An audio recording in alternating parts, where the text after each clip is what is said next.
Crazy ending pang playoffs ang laban mga bro. Napamura na lang si LeBron James sa nangyari. Angas ni D'Lo na taste of his own medicine si Kevin Durant. Lakas mang asar sa kalaban. LA Lakers versus Phoenix Suns. Eto na ata ang pinakamagandang first quarter na nagawa ng Lakers dahil agad lang naman silang nakalamang ng 18-point lead sa home team.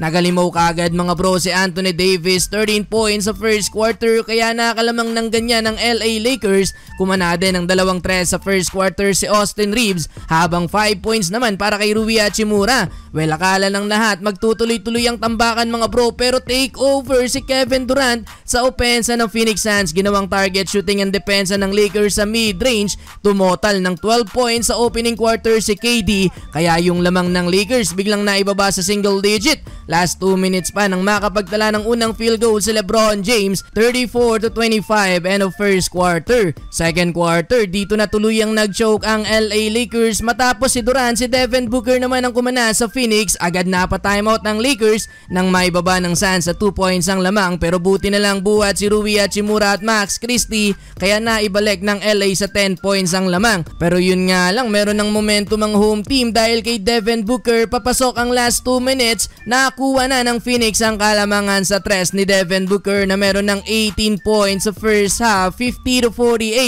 halftime. Ice cold mga bro si LeBron James, 3 points lang sa first half on 1 of 6 shooting. Anthony Davis meron ng 20 points. Entering the third quarter, tres ni Austin Reeves at D'Lo ang naging panimulang opensa ng LA Lakers. Nagangas pa sa bantay mga bro si Russell at nag-2 small gesture pa. Eto, ganda na sana ng pagkakadepensa ni Bradley Beal kay LeBron James sa fast break kaso may foul na ipinito ang official. Gusto sana ipa-challenge yun ni Beal kaso di umubra kay Coach Budenholzer. Well, Rui Hachimura tuloy ang napakagandang opensa na papangiti na lang mga bro sa init ng shooting sa tres. Halfway mark, kumana ng 13-3 run ng Lakers. Walo doon mga bro galing kay Hachimura kaya balik ang lamang sa Lakers. Under 4 minutes after timeout ng Suns, tres ni Austin Reeves ang bumalaga sa home team. LeBron naman tuloy ang off-night shooting, 2 points lang sa third quarter. Last 39 seconds, eto D'Angelo Russell in your face, 3 points kontra kay Kevin Durant.